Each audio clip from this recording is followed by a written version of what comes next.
All right, here it is. All right, let's sit down. All right. Welcome to the J&J Show. How you doing? I'm Jerry Lawson. Just call me Jim. This is Jimmy. Today we're going to talk about the Lear League 2017. We're going to kind of go through some of the matchups, the standings, kind of give a rundown of what we like, what we dislike, and then Good we'll teams, go from there. bad teams, horrible drafting, bad drafting. Bad teams, yes, bad teams. So let's look at the standings right now. We're looking right now. You can't see, and maybe in future videos I'll start to edit so you'll see If you want what to I play see. along at home, just go to your phone and go to the standings. There you go. Exactly. So right now we're looking at the Dakota League, and the Dakota League has the Crawling King Snakes, which is led by the owner Dale Warsaw, and High Voltage, which is Gordy McVicker. Look like they're both sitting at 4-2. Next is the Bees Kings at 3-3. The owner there is Brad Boyd. The Sackaholics 2-4, which I'm actually surprised that they're 2-4. You know, Their team is good. We'll go into that later, but that does surprise me. But we got Jim and Barry, and then pulling up the rear, but with the same record as the Sackaholics, you have the Horsemen, led by none other than myself. Jimmy Lawson. Then you have the Ram Division. No surprise here. You have the Detroit Mud Hens, led by you-know-who. The Detroit Mud Hens is I guess what I would say is a staple as a leader in this division. I mean, well, every year, whatever division you are, you're always on top. You just can't finish. Hey, you know what? Hey, there's nothing like being on There's top. no luck involved. I know there's a lot of luck talked about in this league, but when it comes to drafting, he does draft a good team. He just doesn't know how to win with it. Yeah, you know, and the thing about being on top, you know, it's always a hard fall. So next up is the Dogs of Doom, led by Brian Shorter, who's also 4-2. So looks like the Mud Hens and the Dogs will be the ones battling out. And then you have the 69ers, led by Scott Mason. Now, something that happens every year for this team is that they always start horribly bad. And because of that, they're able to get good free agency picks, which then helps him do better. That is Voltage also. Yeah, Voltage is right. Yeah, you are right. Yeah, you know, yeah. So win two, 1-2. A lot of teams rebuild during free agency. Yeah, and the bad part of that is when you're, you know, always at the top, you know, you don't get a chance to get those type of players, you know. Odell Beckham, remember that? Yeah, so next up is the Turbo Turtles, led by Rich Daniels, and the, you know, tribute to Tim Watson. It's like, I don't think I've ever met Tim. No, well, yeah, Tim's passed away. Oh, a long time ago. Yeah, we worked with Tim. Great guy, really good guy. And yeah, so that's why his name will always be with the Turbo Turtles, and that was actually the original name that he named. So. And now this next team, no surprise that I think anybody with this record. There are no surprises. This is my son Camden walking through the picture. Hey Cam, you want to say hi to everyone? All right, and then here's Blake. So up next we have the Coupe de Villes, and this is no surprise. At 1-5, he was a no-show at the draft. Anthony was. He was got a lot of call-ins. Yes, and he got some steals from the draft because of that, the call-ins. But the rest of the team went very heavy with the Redskins, and they're not turning out to be. Well, you know, anytime you go into a draft with a strategy of you're going to draft someone 2, 3, 4, 5 rounds ahead of their projected spot, right? You know, you are going to come across some steals. You definitely are. Okay. But more times than not, you come out exactly, empty-handed. and then hence the 1-5 record. But you know, looking at his team as of right now, and we're going to pull that up here in a second. He's got a good team, so I'm actually surprised that he's 1-5. So let's actually break him down right now. So he's got Kirk Cousins. Who is on the move? He's number 6 quarterback right now. So he's moving up. All right. Well, in some formats, let's say he's 6'8", but he's moving up there. Well, you know what? I know you and I talked about him Early before in the we season. drafted, and you and I both really thought top 5, easy, top 5. So Just starting slow. mhm. But I think the key there is they need to get that who you picked up in free Dotson involved. Oh, we'll see what happens with that. But I'm surprised I even got him anyway. Next up, he has Kareem Hunt. Now, that's the steal of this year's draft. Now, he did draft him. but he drafted him, but he had knowledge of what was going on before any of us did at the point. That's right, because we were at the game and he was watching, The or we game. were at the draft and he was watching the game. Right. Draft Kareem Hunt. So that was kind of shady, but nonetheless, it is what it is. Alvin Kamara, Up and coming, getting touches. PPR. All right, this is Yeah. a 1 point per reception league, and that's what he is. And now that Adrian Peterson's gone, his There's timeshare, more. That's gone up. yeah, exactly. So that goes up. He's got Pierre Garçon. He's the #1 guy, so he gets targets. Yeah. Just a matter of converting. And now he's got that guy. What's his name? This guy, Kittle. Burkhead or Yeah, Yeah. but the tight end I think is going to take a lot of his targets because Kittle and Kittle, actually yeah. the quarterback, they played 5 years together at their college. I think Iowa maybe. They Really? played 5 years together, oh and now being a rookie quarterback, you're going yeah, to that's your escape route. yeah. That's his comfort They zone. already have that connection. That's So a good point. his Well, you know what? targets Kate, could go down. you're 100% right. Case in point, Jay Cutler. When he came out for Denver Broncos, who did they pull up from the practice squad? Brandon Marshall. And why? Because when they were doing practice, that was his man. Right. And that happens more times than not. Next up, Taylor Gabriel. Which I'm glad he's starting him today because I'm playing him, and he's, Julio Jones is playing. I don't know if Manu Sano, I think is he active? I don't know yet. I mean, we got Alright. 45 minutes. Alright, well- I do gotta take him. Well, we'll see. Hopefully he Dry run. he doesn't get knocked. Hogan, Oh, another no. steal of the draft. Yeah, this guy right here.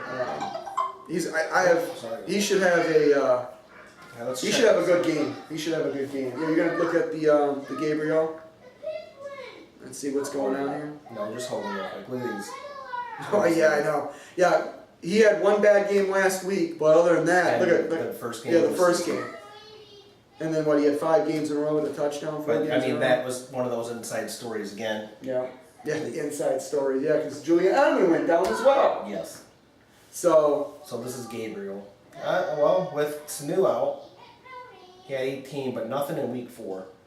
And Sanu was out week 4 also. yeah. And then they had a bye. So he'll be a volatile play. I- So he may do well.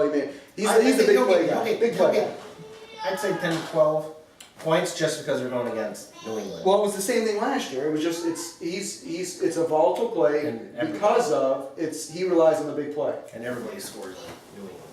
Yeah, everyone does score in New England. The next one, Antonio Brown. I mean, enough said. No, This yeah. guy is the. Honestly, I don't even know how he wasn't the #1 pick overall this year. To be honest with you, the guy puts up 20+ points a game, 30 point. I had him last year. The guy was scoring me 30 points a game. Sometimes, I mean, he's just phenomenal. I mean, he gets the targets. Now this Reed, I don't even know why he's in the Oh. starting lineup. Oh, I'm glad he's in the starting Well, I'm lineup. sure you are, but I mean, I would rather be playing Jimmy Graham in that spot. He has Jimmy Graham. He has. Oh, then yes, Jimmy Graham actually probably would be the better play. But I don't know if his son's making this lineup. Or who Well, and I don't know if you've noticed this, but Vernon Davis and is doing him, better. they're actually Yep. they're splitting time right now. We can skip Yeah, that. well, let's talk about the defense though. The Vikings defense going against Baltimore Ravens. That Ravens offense is atrocious. Have you watched any of their games? Oh yeah. Oh, they're horrible. Flacco's horrible. He's horrible. They really need Danny Wedhead to come back because they're really bad. So let's see who he's got sitting now. Who's he got sitting now? He's got Jared Goff. Okay, we're not worried about that. Lynch suspended. Yeah, he didn't play Lynch. Which, Surprisingly smart so. move. He drafted Maybe he him got a call early. ahead. Yeah, maybe. Yeah, he's got the. He's Booker. got the running That's back a for what if. Booker. Kelly, I don't know if he's playing. I would have him in the lineup. I honestly would. But here's the thing, though. They're going against Philadelphia. Philadelphia is very weak against the pass, but they're very strong against the run. So and he doesn't have that outside speed. So, but if they got a lead, then he would be. Now this is a surprise. Pryor. Yeah, Terrell. Or I'm sorry. No, let's talk about James White. James White. I'm surprised he doesn't have James White in because guess what? What did James White do in the Super Bowl? What do you have, like 10 plus catches? Yeah, so I think you got. How many touchdowns? I think you have to go more off of the last couple games, and I would. his touches have been going down, loses have been going up, and now I think even Burkhead's healthy this week. That's a mess. I think that's a smart play. Well, Dion Lewis is taking Gillespie's carries. But he right can now. also catch the ball. He can catch the So ball. he doesn't have to come off the field. But, you know, I wouldn't be surprised if this wasn't another 7 to 8 catch game for him. 60, 70 yards and a touchdown. Wouldn't be surprised at all. In fact, you know, his floor, I think, is a lot higher than some of the other players that he's got in his lineup right now. Terrell Pryor, I'm actually surprised he's sitting him because Philadelphia's secondary is extremely weak. Yeah. But Pryor has been horrible all year. He's only got he's got one touchdown. One touchdown. From what I believe. And it was against me the last time he played. And it was a fluke. He shouldn't even caught it. Yeah, his best game was week 4 when you guys played week 4 and we're playing again in week 6? Yeah. Or 7? Yeah. Jeez. Uh-huh. Yeah, and then 5. He's just up and not even. You can't even say up and down. Yeah, because he's been more down than up. Now this is another guy you and I talked about in the Yeah. preseason. Which is surprising. Well, and then some of his other players are just Tyrell Williams, Coop from the Rams. I mean, if you were Jimmy Graham. If you were gonna play Reed, I would put Graham in over Gabriel. Yeah. Honestly, and play 2 tight ends instead of. We can do 2 tight ends in this league. Yeah. I would have done that last week, but I would have Yeah, known. you can play 2 tight ends. I did not know that. That's but like, why do you think? I think it's the Stacks who draft Yeah, you're 3 tight ends and high tight end because they play majority of the year. All right. Well, let me tell you. So with Cup, all right, and with that game, I'm literally looking for Robert Woods to have a big game. Robert Woods is gonna have a big game that He's game. been You doing watch. good. He just hasn't scored. I think he's only has 1 touchdown, but he's getting the targets. Yeah. But anyway, let's go to the matchups now. I don't know why we just really broke that team down. Yeah, because but they're really. I'm sitting here thinking like, man, we're gonna be here till fucking 5 o'clock. Yeah. Right. All right, so here's the first game that's up. We're going to talk about. It's going to be the Bees and the 69ers. So both these guys come in with a 3-3 record. The Bees for the CBS are heavily favored, 120 to 109, which I'm not surprised because 69ers are just, Their team historically just a bad, It didn't look that bad when they drafted it, but no, they didn't. now that the season started, Yeah. and there's another team like that. If you ask me, my team, Yeah, I that's went true. a lot of high risk. Hold on. Look at this. Now I love that CBS has added this. The Bees Kings lead the series, the historical series, 16 games to 6.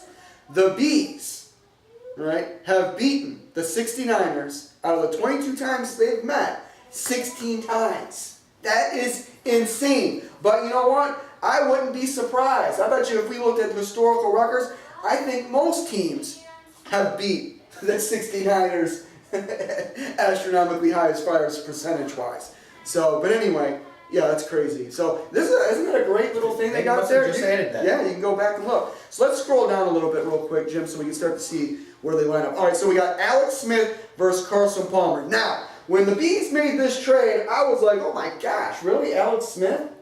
Well, you know what? He's a top 3. Alex Smith is the man this year. So, and what did he do? He went off again Thursday night. And then the 69ers are starting Carson Palmer. With the addition of AP, that's not that bad. I think it gives him time because they're not just going to stack that line. Because before they didn't have a running game, so it was all throw. So they were just coming. Yeah, they were. The O-line isn't the greatest, but I don't think it's going to be that bad of a play, but we already know Smith, I think, got 35 points on Thursday. Yeah, he went off. He had a... All right, so the Bees are going with Ingram, Tariq Cohen, I don't know. Yeah, we got to see his... Well, Ben Cunningham isn't playing today, so, No. yeah, so. Okay. But here's the thing. Cohen's going against the Carolina Panthers. And I believe the Carolina Panthers, if they're not number one, they're number two in time of possession. Yeah. They hold the ball. So he's not going to have a lot of opportunities because he's not going to be on the field as much as opposed to some of the other teams. So go back up, man. What are you doing? I was just looking at something while you were talking. All right, so he's also running with, we talked about Mark Ingram. Switch on? So Mark Ingram, I like the Mark Ingram play. All right? Oh, yeah. Mark Ingram is, man, now that AP's gone, geez, oh Pete. Same thing with Kamara. So both those guys doing real well. He's also running out C.J. Anderson. I think C.J. Anderson's going to have a big game this week. Going against the Chargers, I really think that they're really going to pound the ball, you know, to set up the play action pass to Demaryius Thomas, as well as our sleeper. Who? Well, he's my sleeper, another one. Who's taking the place of Emmanuel Sanders this week? Oh, Flower. That's right, Flower. So I wouldn't be surprised if he had a big. In fact, in my on FanDuel, I actually am playing. Yep, I'm playing Flower because What scares me about Anderson is now Booker's back into the picture. He is. And by the looks of it, he was going to be the receiving back because he got that receiving touchdown last week. And they're getting Charles back in there. Well, let's not talk about free agent picks that that maybe you and I want to pick up later on. Booker's already. Oh, someone I took him? Okay. Well, all right, because that was someone on my radar. Yeah. All right, so let's see who the 69ers are rolling with as far as running backs. Le'Veon Bell, he's going to have a huge game today. Yeah, it seems like he got back on track last week. What's AP going to do? I got to see a second game. I know, I can't. I mean, but once again, I think that was more adrenaline, like, hey, you let me go. But look at the 69ers, look at this. But AP, A. Jones. So how do you get those players? You get those players by sucking, right? And getting top 1, 2, 3, 4 free agent pick. That's how you get players like that. You got to suck. Yeah. So I don't get players like that. I don't ever get players like that. And reason being is because, well, I consistently don't suck. Now until the playoffs. Until the playoffs. So he's rolling with Marcus Lee, though, against Indy. Okay. He's got Sanu in there. So I thought Sanu was active. So, and apparently I bet you he is. Well, with Fournette being out, Lee might get a couple more targets. All right, well, we'll see. But yeah, then Sanu, another free agent. Yeah. Marquise Lee, I think, was a free agent. Yeah. His So I think his whole starting agents. league is... Martavius Bryant. Now, I wouldn't be shocked if... he has a game. And the reason being is because I believe, because the trade deadline is October 31st for the NFL. And if they're going to want to get rid of him because they got that that Schuster guy that they like a lot more, right, they want to display his talent so that they can ship him out and get something of value from him. All right? He's done nothing all year. Well, hold on. We'll go back up and see the Bees receivers. He's rolling with Kenny Stills. Ooh, Eric Kenny Decker. Stills. Well, No, Eric Decker. Parker's No, hold on. out, though. No, well, he is out. But Eric Decker, Cleveland is now without their top DB. Okay.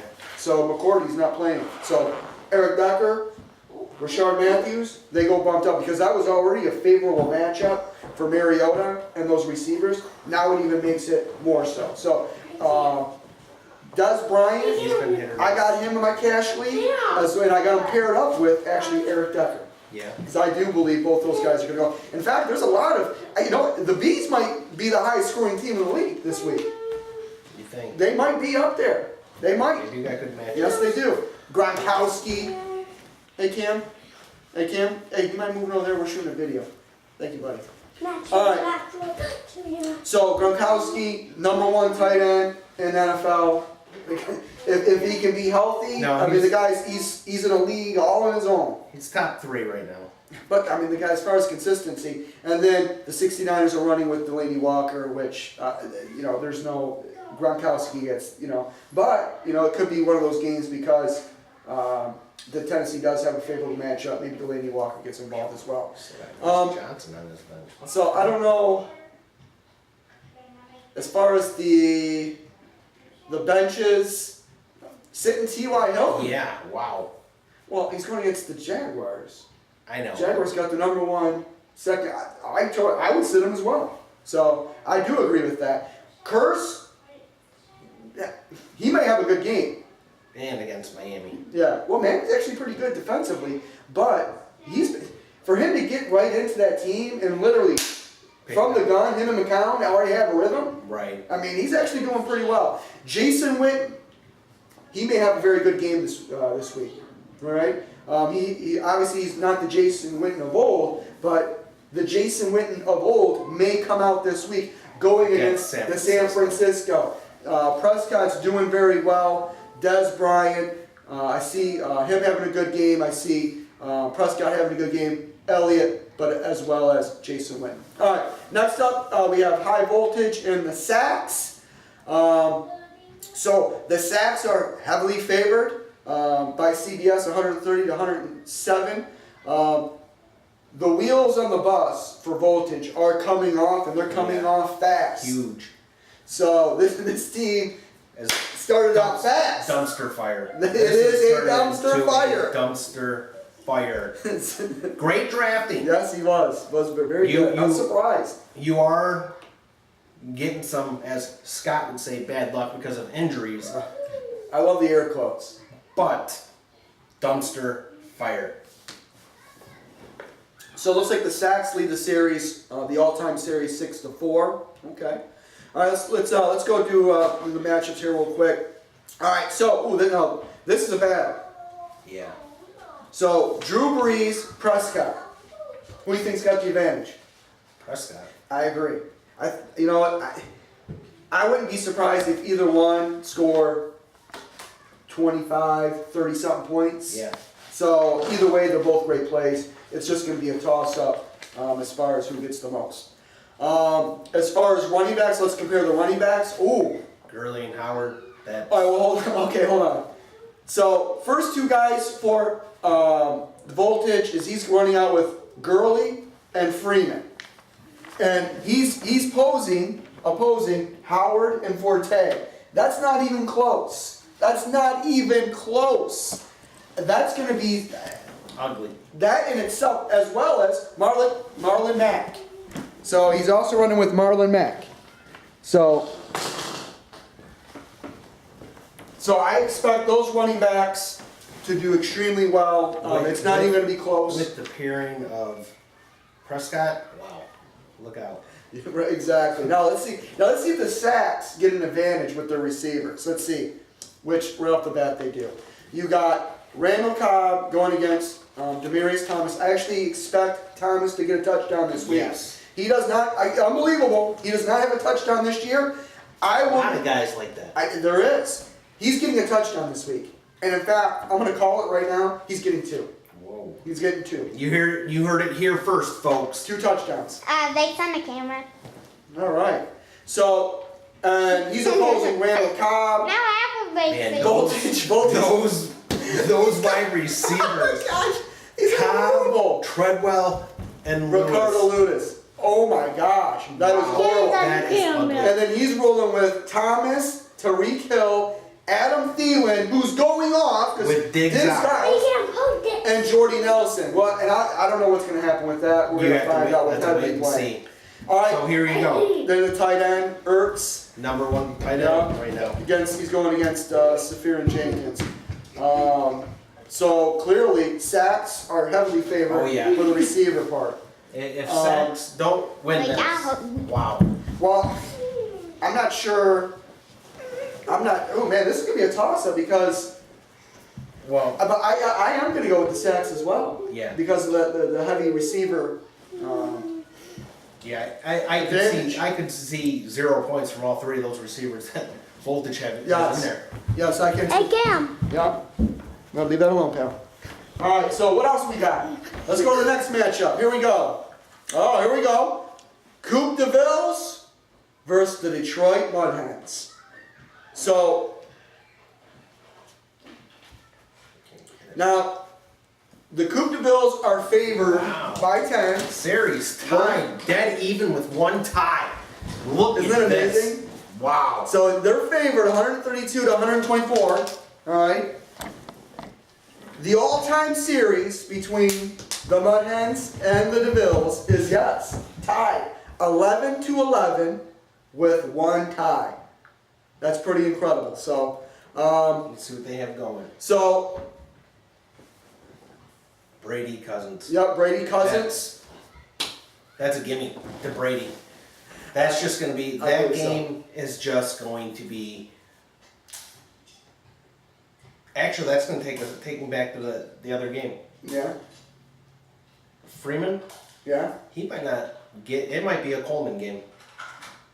Well, you know what? You know what's funny is that because of the new offensive coordinator, actually Coleman isn't Is out. getting. Well, he's not he's- getting as far as percentage wise. Right, As but last he's year. still the receiving back. He still is. And this is going to be So well, Falcons, I was thinking the same thing. You might be right.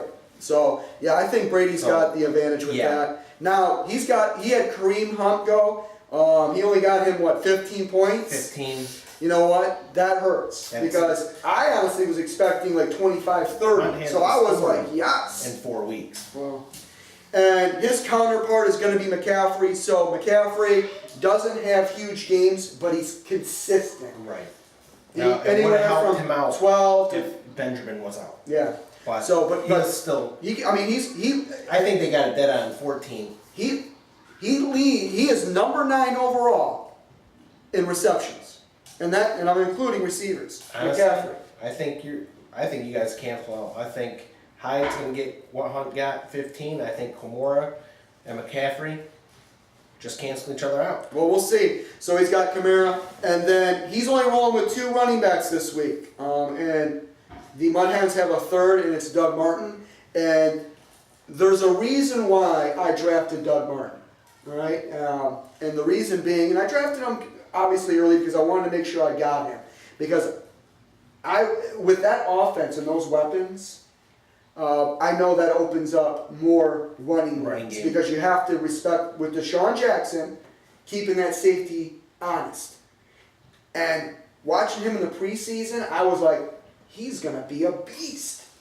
He's gonna be that one year where he rushed for 14-something hundred Yeah. yards, and I'm like, man, he's gonna, So, and that first game, that's what I'm talking about. So I'm expecting a lot more this week. All right. So as far as receivers, this is going to be a tough one. He's got Antonio Brown going against Michael Thomas. I think Antonio Brown's going to have his, same type of game, get him 20, 25 points. I think Michael Thomas, he has been up and down, but this game right here, I think Michael Thomas will stay competitive with Antonio Brown. I don't know. Green Bay is. I mean, their defense isn't the greatest, but playing at Lambeau is tough. Is it wintertime yet? No, but it's Then I'm not worried about Gamble right now. Next up, Chris Hogan versus Mike Evans. I actually like Chris Hogan over Mike Evans. Oh yeah, this I week. think I do. Evans is going to be limited with Winston. Oh, okay. I don't think Winston's going to be 100%, and I think to roll him out there, I think that's going to hurt All right. Evans. Do me a favor. Can you take over real quick? Sure. All right. All right. Come this way, buddy. And then you got Garcon going against Baldwin. That could go either way also. Baldwin going against the Giants. Giants have been surprising with their defense. So Yeah, Giants, Janoris Jenkins. But guess what? Baldwin will not be matching up with Janoris Jenkins because Baldwin plays mostly in the slot. Jenkins doesn't play the slot. right. But why I like Baldwin a little bit more here is they're just coming off of a bye. And I just heard a stat this morning that when Russell Wilson comes out of a bye, he heavily targets his wide receivers. Because I was trying to pee in the toilet, but I heard it, and I heard it, and I didn't Gabriel. in the toilet. You know what? Oh, this switch. Oh, that's because we already broke down his team. I was like, wait, we already talked about this. And then we already talked about, Hooper might have a good game because New England. And then you got Reed, who I don't trust. Let's see, on the bench, would there be any changes?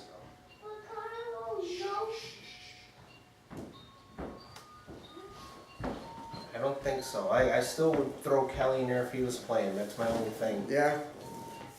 You see any lineup decisions that I've gotten wrong, you think? No. No. You have a lot of upside on your bench, but no one I don't think you could play right Well, now. late decision, just a disclaimer, is I actually threw in Hooper over the tight end for the Giants, Ingram.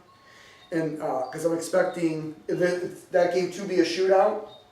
Now that Sano's playing, that kind of, I know when Sano, he doesn't get as many targets. So Right. that kind of worries me because I know Ingram is like the #1 guy. So I got 20 minutes. I might be changing that back. So we'll see. What about me starting the Jaguars defense over the Giants? What do you think about that? Because here's what happened. Last week, I started the Jaguars and the Giants went off. And the week before that, I started the Giants and the Jaguars went off. I like the Jaguars more or less right now just because Seattle just got off of a bye. I think everything's going to click for them this week. Okay. I just think they're coming out and and they've had that extra week of practice. I just think they're going to click. All right, we'll see what happens. Wilson's legs are still fresh.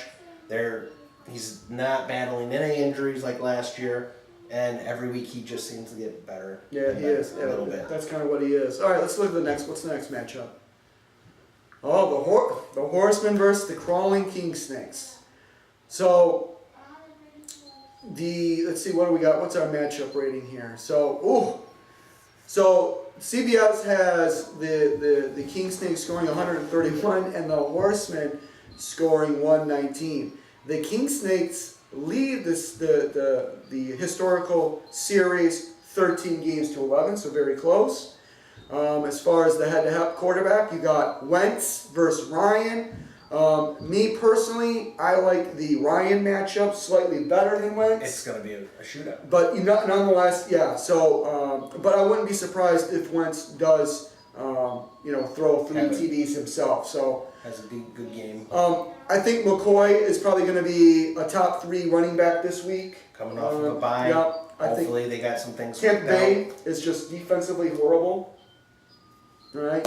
The best part about their defense is their run defense, which isn't really saying much because they're not that good. Right. He's coming out with Chris Ivory because Fournette is not playing. And Gordon, I know he's not 100%. I know was questionable coming into today. But he's also going against Denver. So I mean, how many points is he going to get? Now the Ivory, that's based on the game he had last week where he caught 10 balls. Well, plus Fournette's out. Right. Well, okay, but do you think he owns Fournette? Do you think Ivory's going to catch 10 balls this week? No. All right. If he's going to catch some balls, how many do you think he's going to catch this week? I think 4. Targeted 7, catching 4. Okay. Yeah. I was thinking 3, maybe 20 yards. So we'll see what happens. TJ Yeldon is active again today, and he may be the goal line. Okay. Well, yeah. I wouldn't be surprised, right, if Yeldon comes in as the 3rd down back. That wouldn't surprise me. All right. You have Ajayi. That's probably the biggest disappointment. Yeah. And he still hasn't scored. Horrible. Showed some promise last week. New offensive coordinator. He's getting the ball this week. Hopefully. Oh no, he's getting the ball. They know that when he gets 20+ carries, their percentage as far as chances go up dramatically to win a game. So the more he gets the ball, the more the chances of them winning goes up dramatically. And who's go up 1 more? It was a